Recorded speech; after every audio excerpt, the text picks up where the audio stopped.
This is the closest President Duterte can get to Marawi for now as clashes between the Maute group and government troops continue in that city. The president arrived in Iligan City late this afternoon, almost 40 kilometers away from ground zero.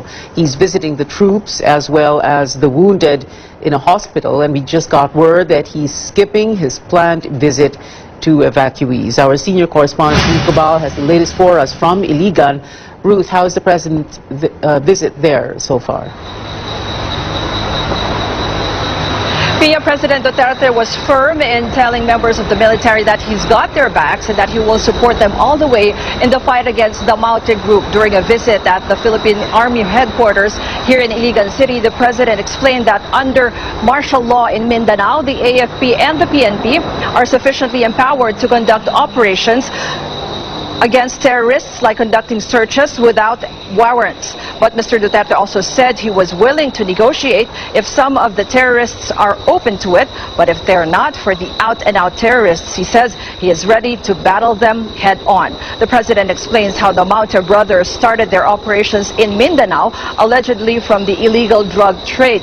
Mr. Duterte also acknowledges the international terrorist group ISIS may be in the country, with Maute and Abu Sayyaf leader Isnilon Hapilon. Here's the president in his own words. So you can say that the ISIS is here already.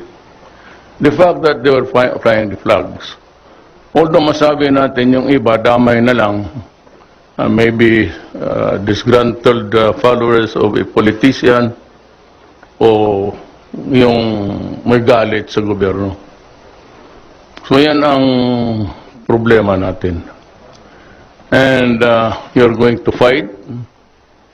I have to fight every day until this conflict is resolved. I could only pray for you, pray for my policemen that there will be deliverance from harm.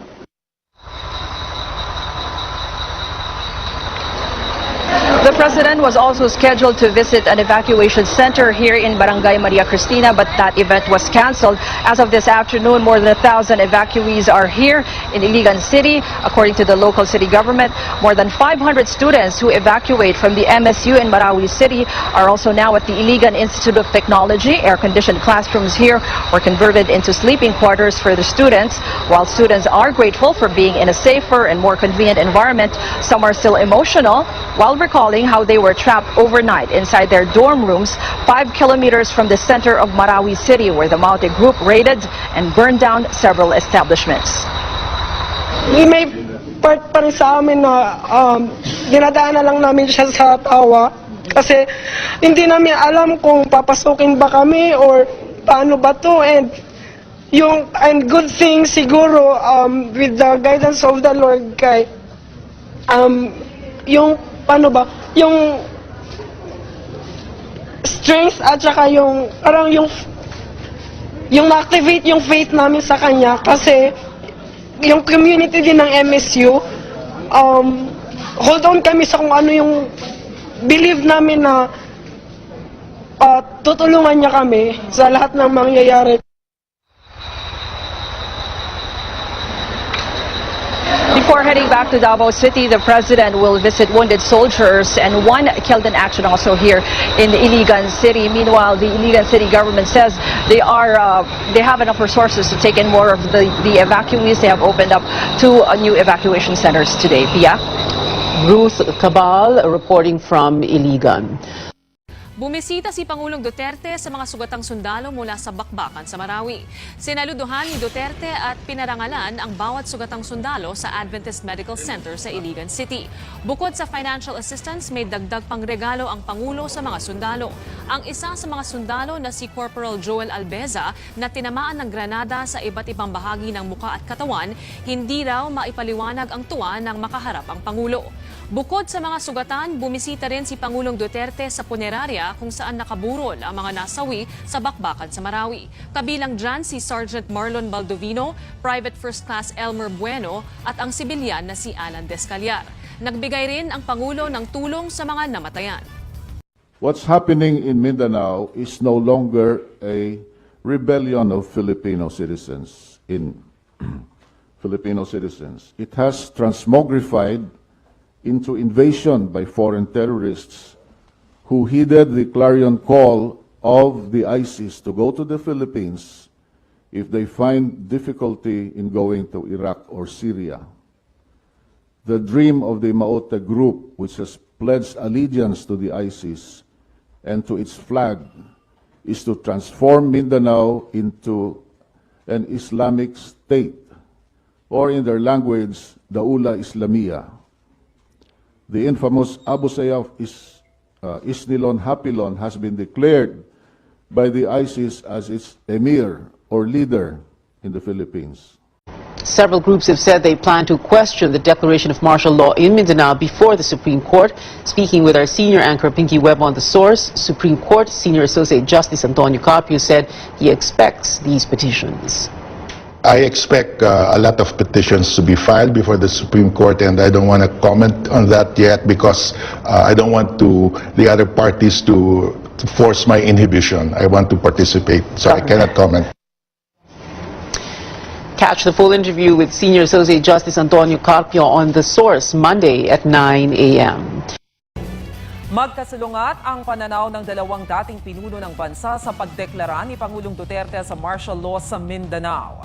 Ayon kay former President Joseph Estrada na dating nagdeklara ng all-out war laban sa MILF, tama ang naging hakbang ni Duterte. Dapat lang daw talagang pulbusin ang bandidong grupo na sumusubok sa Estado. Pabor din daw siya na isailalim sa batas militar ang Pilipinas kung kinakailangan.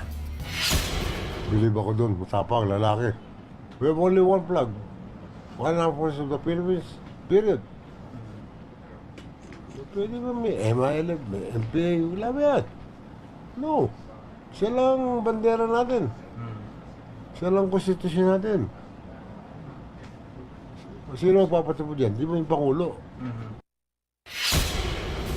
Di naman pabor si dating Pangulong Fidel V. Ramos sa martial law sa Mindanao.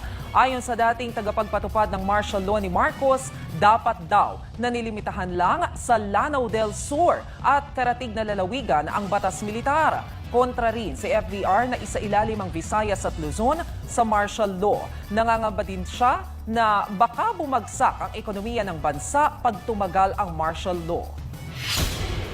Let us not talk about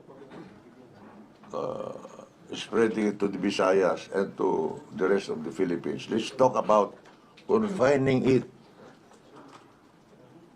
to this part of Mindanao and then make that area smaller and smaller until martial law is not necessary anymore.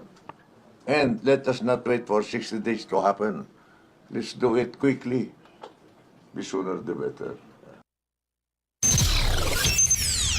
Kinwestiyon din ni Vice President Leni Robredo ang martial law declaration sa Mindanao.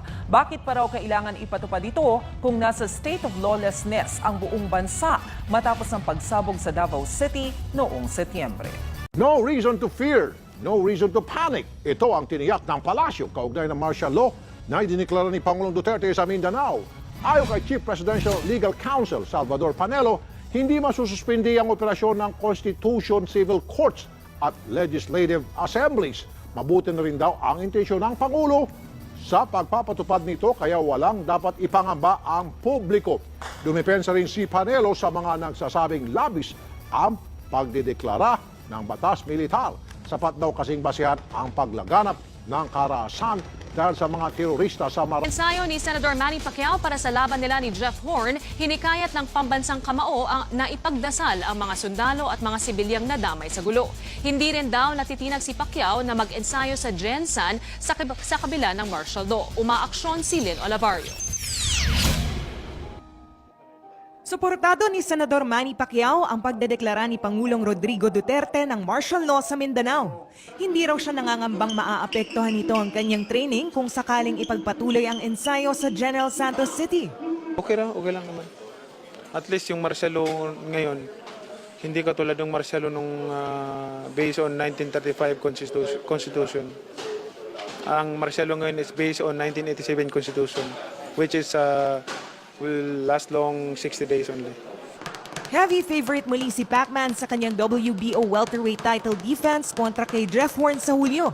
Kanino nga ba niya maikukumpara sa mga dating nakalaban ang Australian fighter?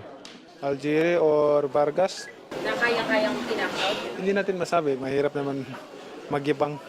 Si Horn ikinukumpara ng kanyang trainer kay Juan Manuel Marquez na minsang nagpatumba kay Pacman. Nakatungtong din daw sa quarterfinal round ng 2012 London Olympics ang 29 anyos na Australian kaya hindi raw dapat maliitin. Tila natawa na lang si Pacman. Marami na akong narinig na ganyan. Hindi ka naniniwala po. Hindi na bago sa akin yung mga salita eh. Gaganapin ang laban sa Suncorp Stadium sa Brisbane pero hindi raw papatinag ang pambansang kamao sa home court advantage ni Horn. Bukas naman darating ang Mexican sparring partner ni Pacman habang pinag-aaralan pa kung saan ipagpapatuloy ang kanyang training. May mensahe naman siya sa kanyang mga kababayan sa Marawi. Nothing is impossible with God.